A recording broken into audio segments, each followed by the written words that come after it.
Hi, my name is Maria and this is my channel Tea Books Magic, and today I am here to do a reading wrap-up. I usually do my reading wrap-ups kind of like more of a recent reads type style where I don't necessarily talk about a specific month, but in this one I'm mostly going to be talking about the books that I read in April because I did participate in a few readathons, so I've got a little bit more to talk about than I normally would. I had a really great reading month in April in terms of quantity. I actually read double the amount that I normally do, both in terms of like number of books and in terms of page count, but it was a bit more mixed in terms of kind of ratings and overall feelings about the books. I did step outside of my comfort zone a little bit more because of the readathons that I took part in, so it was a great experience overall, but again, kind of a little bit more mixed in terms of the ratings.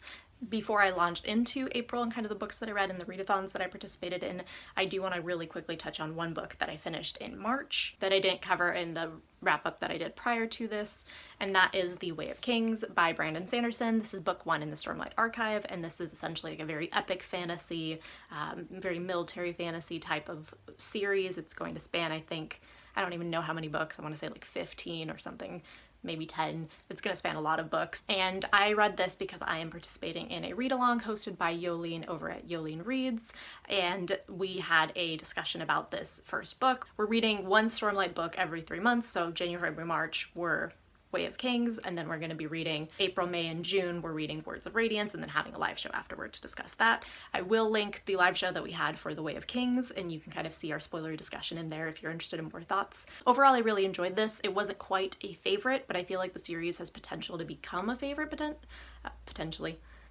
But I feel like potentially the series has potential to become a favorite. I gave it 4 stars. This was kind of like me giving Brandon Sanderson a second chance. I didn't have the best experience with the Mistborn trilogy, and that's the only other thing of his I've read other than this.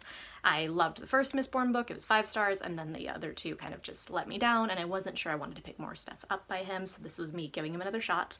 And it kind of both affirmed and contradicted my previous thoughts. I did enjoy this, but I also discovered that I'm probably the only person who finds Brandon Sanderson's writing style really like slow going for me. Every single time I hear this book mentioned, everyone says how it looks intimidating, but it's really easy to breeze through, and how the writing style is really approachable and how they fly through it. I feel like I'm the only one who it takes double the amount of time to read this that it would take me any other author, any other book. I don't know what it is. I almost feel like his writing style is maybe so direct that it doesn't flow in my brain as much, and so it takes me longer to process the words. I don't know. One of the downsides of this was that I did feel all 1,000 pages. It is a massive book, and because his writing style is very slow going, I felt that I didn't fly through it. It didn't feel like a breeze. So I don't know that I want to pick up that much more by him because of that writing style, but the good news is that I am really enjoying the characters of this world. So we kind of follow 4 main perspectives in this, and I liked 3 of them. The only one that I didn't like was Shallan, so she was the only perspective that I found a bit annoying. Everyone else I really enjoyed, especially I'd say Kaladin and Adolin ended up being my favorites toward the end. It was Kaladin and Dalinar at the beginning. I like all 3 of them, and I'm really excited for the potential of them to kind of interact in future books. I think that's where we're leading, so I'm really excited about that. I have heard that Shallan kind of grows on you, so I'm hoping that she will grow on me too. One thing that we talked about in our discussion is that Yolene was saying that she kind of doesn't really see this as like a character book, in the sense that she doesn't really feel like these characters are very like realistic or very dimensional, especially the side characters is what she really mentioned, that they felt kind of one-dimensional and not really that dynamic.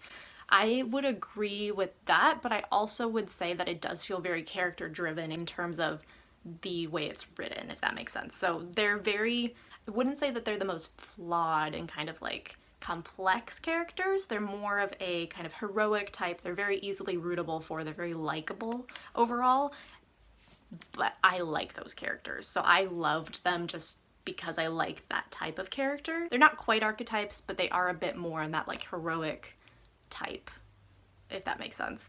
But on the other hand, I would say that this book is very character driven in the sense that like it's very slice of life, very slow paced. We spend a lot of time with these characters. This 1,000 page book is not really 1,000 pages of plot, it's 1,000 pages of like living with those characters, experiencing their emotions, going on a character growth journey with them, and for that I think it's a character-driven book, and I did really like that. Again, I'm really connected to all the characters. This is so heavy. I need to stop talking so I can put this down. I just don't think it needed to be 1,000 pages. There were things in the characters that, like, on the one hand, because I'm a character-driven reader and I liked these characters, there wasn't a moment that I was bored. On the other hand, I was like, this could have been, I'm a fan, on the one hand, I'm a fan of character-driven and kind of living with and slice-of-life stories with characters. On the other hand, I'm a fan of effective writing, and I think that there could have been ways to convey what he was trying to convey about the characters and about the scenes and the plot and the world in more efficient ways. I definitely did not want to read them back to back. I felt like I needed a break, but now that I've had the break, I feel like I'm excited to get back into this world with these characters, and I'm excited for book 2. Okay, now we're actually going into the books I read in April for the readathons. I participated in 2 readathons. One of them was RealmAThon, which is created by Covers with Cassidy. I was on Team Bale, I had a great time, and I'm very proud of how much, again, I read and kind of accomplished within this month. Our subgenre was fantasy romance, so you'll see that kind of reflected a little bit in some of these books that were outside of my comfort zone that we'll talk about in just a second. And the other readathon that I participated in was Assassins in April, which was created by Kristen from Kristen is Fully Booked. Really fun readathon. I did kind of fail it, we'll get to that in just a bit, but I had a great time regardless. At the beginning of the month, I read The Tropic of Serpents, which is book 2 in the Memoirs of Lady Trent series by Marie Brennan. This series is part of a read-along that Kristen created and that I'm helping to co-host, and we're reading one of these books each month, and this one we actually read, technically, I think it was back in March, but I finished it at like the very beginning of April, and then we had our live show, so I'm including it here. I'm not going to go too much into the series because I've talked about the series a lot on my channel, and I will also link the discussion down below if you do want to get more kind of our spoiler-free and then our spoilery discussion thoughts on this. But this series is kind of framed as like a set of memoirs, and the main character, Lady Trent, is kind of writing about her journey to becoming a natural historian and studying dragons, which is her biggest passion, and kind of her journey and having to overcome societal norms in order to pursue this big passion and love for science and dragons. I love the series in general. I love the narration style and kind of Lady Trent's personality. This was my least favorite of the books because I feel like we don't have as much dragons as we did in book 1, and because we kind of have a lot more cultural elements and political and I'd say attempts to like do a political storyline, but I don't feel like they were wrapped up well in the end, so I felt like I didn't get the political cultural stuff that I wanted, and I like to the depth that I wanted, and I also didn't really get the dragons that I wanted until later in the book. But that's not really saying much considering I still gave this 4 stars. Like, I love all that I've read of the series overall, so even though it was my least favorite, still a very high rating, still highly recommend. I did also read the 3rd book, Voyage of the Basilisk, at the end of April, so I'm just going to talk about it now. Again, this was part of the read-along, and we already had our live discussion for this, so I'll link that down below as well. There were some mixed opinions on this one. I feel like this 3rd book is very much for like people who want to know more about dragons.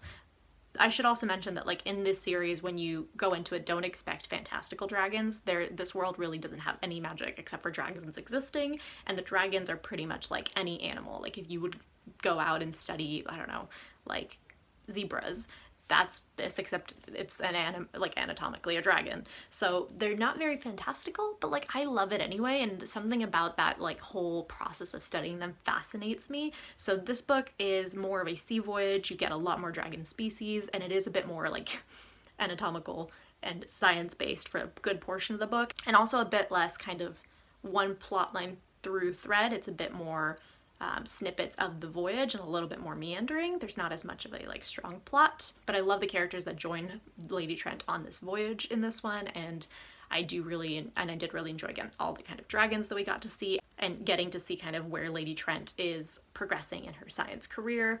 I will say also that one thing we discussed in our live show was that there is an attempt at kind of, I'd say, trans rep in this book, but we weren't, like, in our opinion, we didn't think it was done the best way that it could have been. We could kind of see what like she was attempting to do with it, but there were problematic elements to it that we just weren't big fans of. So I did say originally that I wasn't going to re-rate these because I had read these for the first time in November and December of last year. So it's not been that long ago since I've read them, and it's kind of hard to re-rate. I don't really have that much of different thoughts at this point. But this one I originally gave 4.5 stars, and like I said, it was my favorite of the 4 that I've read so far. But I might knock it down to like 4.25, 4 stars. But overall, I still had a really great time. I'm excited to read book 4 for the next live show, and then I'm finally gonna have book 5, which is like a new read for me, so I am gonna be finding out what happens with everyone else and wrapping up the series. Next, I want to talk about the books that I read during Peace Talks, which was the 48-hour readathon for RealmAThon, and I read 3 books total, 2 of which were graphic novels, which is out of my comfort zone. I took a graphic novels class in college when I was doing my English degree, and I, really have a lot of respect for the medium, but I'm not a very visual person. I like words, and I'm not very observant, so I don't get a lot out of visual stuff. So for me, this is not kind of the medium that I gravitate toward. But I did want to pick up the Tea Dragon Society because I had heard that it was just really cute and that it was based on this really adorable concept of tea dragons, and it was very cute and it was very cool concept. Basically, these are tea dragons that you can kind of raise, and that their like horns will grow leaves that you can make tea out of and have special like tea powers. So basically they're like cute little dragons that you like raise and bond with, and that they help you make tea, and that this specialty has like magical powers. It's a short book. This first one is about 70 pages, so very short, very cute. There is a adorable like sapphic couple in there. Great representation. Again, just not really my medium, so I gave it 3.5 stars, but it was cute. I don't regret reading it. I enjoyed myself. I liked the artwork. I liked the thought that went into each little tea dragon. Good stuff. I felt a little bit more regretful about picking up the sequel, I will say, which was the Tea Dragon Festival.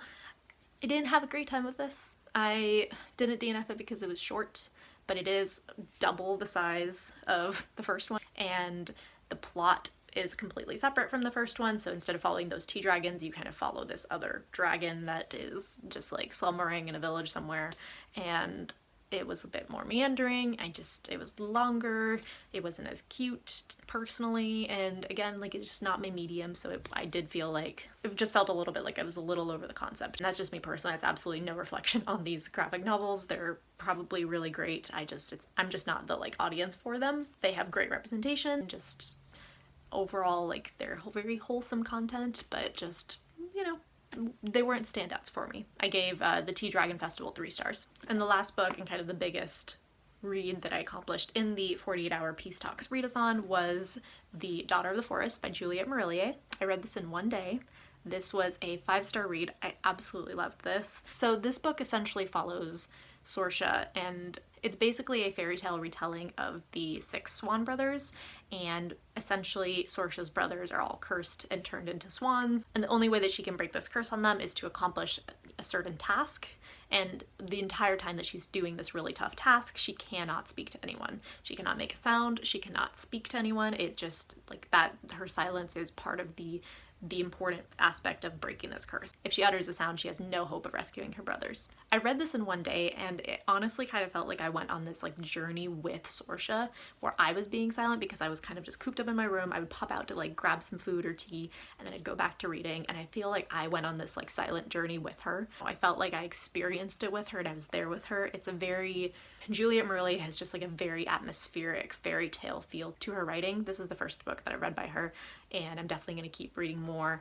Just everything in this worked for me. I just had so many emotions about this book and these characters. I loved Sorsha and her emotional journey. I loved her brothers. I loved just this world. I had so much investment and attachment to them. This book does get heavy, and it does have trigger warnings for sexual assault, so just be aware of that if you have a trigger for that.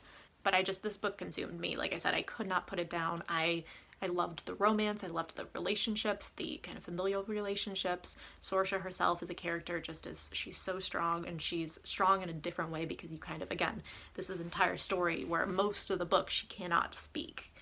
The beginning you kind of get to know her, but then after that she goes on the silent journey. And so I think that the fact that Juliette Marillier was able to do that and not take away from Sorsha's agency, in my opinion at least, and still have her be such a strong character and still have so much decision-making and interaction and dynamic relationships with other characters, it just speaks a lot to Juliette Marillier as a writer.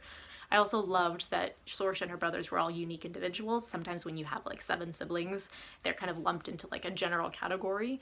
But I feel like Sorsha had different relationships with each of her siblings, and they all had different personalities, and I felt for all of them, and I really loved all of them. So that was really well done. I don't know what else to say. I'm mad that Juliette Marillier doesn't have better like additions. I don't really love any of the additions out there. Another thing that I do want to kind of warn for anyone going into this is that although this is the first book of a series, and everyone says that like the rest are kind of companion novels because they follow different characters and essentially different generations within this world, because I was told that it is a companion novel, I was kind of expecting for everything to be wrapped up neatly by the end of this book, and leaves off pretty open-ended. Like there's a conclusion, but there's a lot of bigger political and kind of just overall threats that are not resolved at the end of this, and I'm told that's because they're resolved in the later books, and I think especially the first 3. So just know that going in, I kind of wasn't expecting that, but it wasn't a big deterrent for me in terms of my enjoyment of the story. But yeah, definitely a new favorite. I'm really happy I read this. Best book that I read that month. I really, really loved this, and I haven't felt that gripped and emotional about a book in a while, and it was a good reading experience. It also qualified as a fantasy romance, so worked great for Bail and my RealmAthon points. A fantasy romance that did not work quite as well for me, I mean it was fine, was Reign and Ruin by J.D. Evans. This is the first book in a series, but it is also a series of companion books, so you follow different like romances and different characters in each one, and it is a self-published book as well, and it's a military fantasy romance, so I got my Bail and RealmAthon points for military fantasy, fantasy romance, etc. It was also ironically just announced as the SPFBO Winner, which is like a self-published fantasy contest that Mark Lawrence runs, and this book did win, so very exciting, but I had picked it up completely unrelated to that. It just had been kind of on my books I want to try out for fantasy romance list, and I just felt fairly meh about this. The first half I actually really enjoyed, and I thought that it was going to get a strong 4 stars for me. I was having a really good time. I didn't want to put it down, and then it just lost me a bit. It was kind of not enough of either side of the fantasy or the romance for me, if that makes sense. I feel like the fantasy wasn't explained well enough. The magic system is really cool. It's essentially set up on this idea that there is a wheel with 12, 6, however many houses, and each of those houses represents like a special type of magic. There had been some sort of essentially like civil war. One of the houses, the House of Destruction Magic, had been kicked out, and because they kind of disrupted the balance of the wheel, now this kingdom is essentially having trouble defending itself. This kingdom kind of had to close itself off and from the rest of the world. It was kind of weakened by the loss of this magic, and so the main character is a princess who really wants to take over her father's heir as a sultana, and she also wants to bring back and kind of restore the balance of this wheel, and she starts trying to form an alliance with a neighboring kingdom, and it's faced with a lot of political opposition. She has a lot of political enemies, people who want to just marry her off and kind of take the power of the throne for themselves, and then also this kingdom is kind of seen as a threat, so she has her work cut out for her. So it is very political. It definitely doesn't just focus on the romance. It has a good amount of political intrigue and kind of military tactics, and the author is actually like has military experience, which is really cool. So that part was good. Again, I just don't think the magic was developed as much as I would have wanted. There's a goal that the princess has that she wants to kind of bring to fruition, and she just always says like, I want to walk the circle, or whatever that phrase is, and you never once, like, it's never explained what walking the circle means until really in the end, and even then it's not. So like things like that where I feel like it wasn't fully developed. The romance was really good for the first half. I feel like it got cheesy when they got together, which probably is also a romance thing in general. I know a lot of people like reading up to the point where people get together and then not as much after. I like when people get together. I like that relationship dynamic. I like established relationships. I just think in this case they were kind of cheesy, and it has like inexperience is one of the tropes I guess I would say for it, so that's like talked about a lot, but there's just a little bit cheesy, especially in those like lovey-dovey scenes, and that kind of took away a little bit of my investment in the main couple. But overall, 3 stars. I had an enjoyable time with it. It isn't generally like underrated book though, in the sense that I don't see a lot of people talking about it, so I'm kind of curious now that it is one of those, now that it is an award winner, if more people are going to be picking it up. I'm curious to see what their opinions will be, especially for people who read more fantasy romance. This was kind of outside of my comfort zone, so just take what I'm saying with a grain of salt. And then the last 2 books that I want to talk about are books 2 and 3 of the Farseer trilogy. Kristen and I have been buddy reading The Realm of the Elderlings. We had both read Ship of Magic last year, and then we went back and kind of went through the Farseer trilogy. So we read Royal Assassin at the beginning of the month, and then later in the month I read Assassin's Quest. This series essentially follows Fitz, who is the bastard son of the king-in-waiting of this realm, and when Fitz is discovered, his father abdicates the throne, and it causes like this big scandal, and Fitz is brought to the castle to keep an eye on him, and he's essentially raised and trained as an assassin so that they can kind of keep him under their thumb and use him for their needs, but also without giving him any kind of right to the throne. General thoughts about this second book. I really enjoyed the political plot. I really like following political storylines, and this was very cozy kind of political plot, especially in the beginning. We kind of have a more slice of life, slower political story, and then things kind of start amping up toward the end. I really liked being in the castle more in this one. I liked that the threats were more at home, if that makes sense, rather than like a global or a kind of threat outside that they were, like in the first book, that they were kind of fighting against. In this one, the threats were more at home and more present, and that was a kind of a fun dynamic. I started in this book to kind of have a bit of moments where I was like, Fitz, how competent are you as an assassin? I hadn't had that in the first book because he was more of an assassin's apprentice, as the first book's title will say. And then in this one, toward the end, I was like, there are some decisions that Fitz makes that I'm like, really? You couldn't have locked that door, or like you couldn't have thought ahead to maybe not like race through the castle in plain sight. Like it just, I was like, Fitz. There were moments like that, but overall I did enjoy Fitz and his perspective in this one. So those are kind of like specific thoughts on book 2. I'll get to book 3 in a second, but I did also want to kind of just talk about in general my experience with Robb and Hobb. If you've seen my other wrap-ups, you might already know this, but I'm having a conflicting time with Robb and Hobb because, like, on the one hand, I enjoy her writing style. It's cozy. It feels like, just like, you know, kind of coming home. Like, she just has this way of writing that just feels very, like, familiar. Like, I'm coming home to a world that I've known for years. That's kind of how it feels. So I like her writing style in that way. And I'm interested in, like, I'm invested in her plots, but I'm not invested in her characters. And that's what's so frustrating. It's like, I enjoy her books. She's in, like, probably an overall 4-star writer for me, but it's kind of stuck at like just general enjoyment level for me when I expected her books to be something that I would absolutely love. She's a character-driven political fantasy writer, and those are my favorite things. And so it just feels like such a disconnect that I don't love these series and her writing as much as other people do. And it makes me so frustrated and sad because I want to. I'm enjoying them, like I said. Generally, I'm not having a bad time with them. We'll get to Assassin's Quest in a second. But generally, I'm enjoying them. It's just that, like, it's kind of, I don't know if any of you have had this experience, but it is a little bit discouraging to be reading a lot of books by an author that you know will never be a 5-star. Like, again, they're enjoyable, but like there's no potential for 5-star from her. And that just, I feel like when I want to read a book, I want that excitement, that potential, I will love it. And it's very much like, I like this.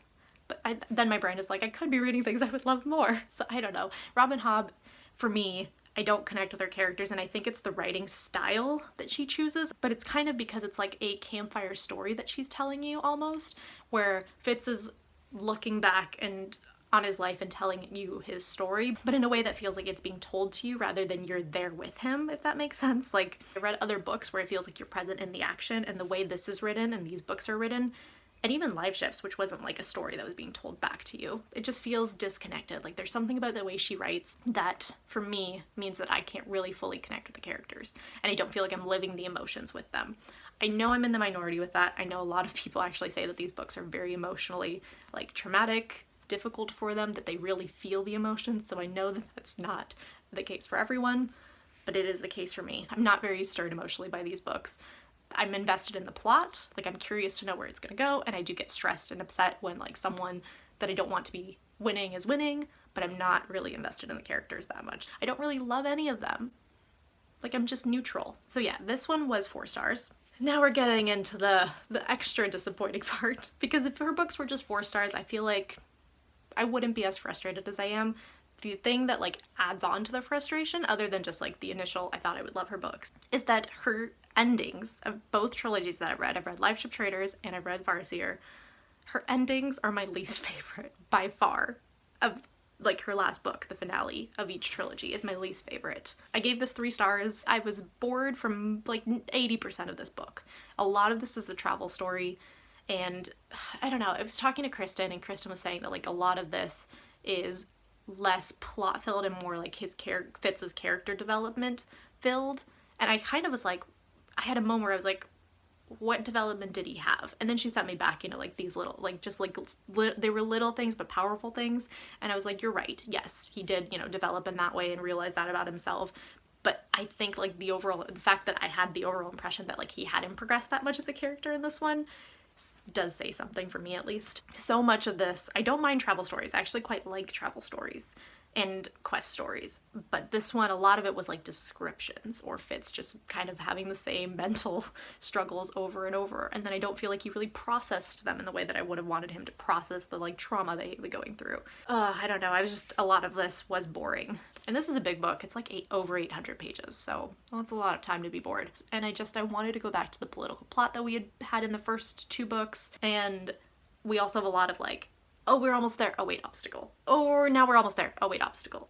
Oh, now we're really almost there. Oh, wait, another obstacle. Like, he just gets turned back, or like something comes in his way so often. It was a little repetitive in that way too. And then the last kind of gripe is that the relationships in this, and this is something Kristen also felt, were rushed. And we just didn't really, especially like the Fitz and the Fool, they go from generally like acquaintances or like some, you know, good friends to like really deep friendship in this, and it doesn't feel like we really got that development. So on the one hand, I'm like, I get why people love and praise Robin Hobb as a character writer, because she writes very realistic feeling characters and characters that are flawed. But then again, in the relationships, I feel like I expect her to do a better job with with developing the relationship for being praised as a master character writer. And again, I generally overall do like Robin Hobb as like an enjoyable writer.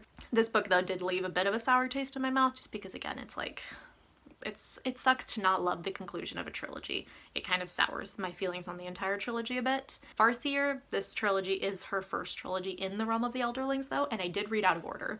So I have been told that that did me a disservice to some degree, because I read Live Ship Traders, which is her stronger series, and then I went back and read her weaker series. So probably the flaws of the weaker one stood out a bit more. So there is that, but at the same time, I did have trouble connecting to Live Ship Trader characters a bit as well, and I also had that same thing where I didn't love the finale. Kristen and I will be starting the Tawny Man trilogy at some point soon, and I know that Assassin's Quest was like the most boring by general consensus, so I'm hoping that I'll be more invested in the plot again. I will also say that another thing that I'm like slightly hesitant about now is that I don't love the Fool character. I did read, like I mentioned at the beginning of the video, Way of Kings, and there's a similar kind of Joker type character called the Wit in there that serves a similar like kind of role as the Fool, where they're kind of like a Joker character and comedic, but also at the same time prophesize things and kind of help shape the future to some degree. And I just like the way that the Wit is written better. I'm sorry. Robin Hobb fans, I'm not connecting with the Fool. I don't find the things or jokes he makes funny. I feel like sometimes they're mean. So I'm a little worried, because I think Tawny Man trilogy is, and I know there's like the Fitz and the Fool trilogy, I think the Fool is a very strong character, and his relationship I know with Fitz is like most people's favorite relationship in the whole Realm of the Elderlings. So I hope that I start to love the Fool more eventually, because I know that that's an integral part, but I'm not convinced yet. And again, I'm not miserable reading these. Like, I feel like I'm giving the impression that I am. I'm not. But yeah, lots of mixed feelings. Like, generally not bad, but just some disconnect between me and Robin Hobb. Also just want to mention that I did read this as part of the Assassins in April readathon that Kristen created and hosted, and it was a week-long readathon, and we both realized kind of midway into the week that attempting to read this book in 1 week wasn't really working for us. So I did slightly fail Assassins in April because I didn't really finish this in the week, and then I did DNF one other book for it, but I'm still proud of we got most of this read by that week, and so I still had a good time. We did some reading sprints. It was still a good time overall. Inspired me to kind of put some more Assassin books on my TBR, so I'm hoping there will be more of those iterations in future. As always, I sat down, wanted to make this short video, and I've been here for quite a while, so apologies for the length, but that is my recent reads wrap up, and also mostly the books that I read in April. Let me know how you did in April, or just in general in your recent reads, and if you've exceeded any personal reading goals, if you had a good reading month, what some standouts were for you, or if you have any thoughts on these books that I just talked about. As always, thank you so much for watching, and I will see you in the next video.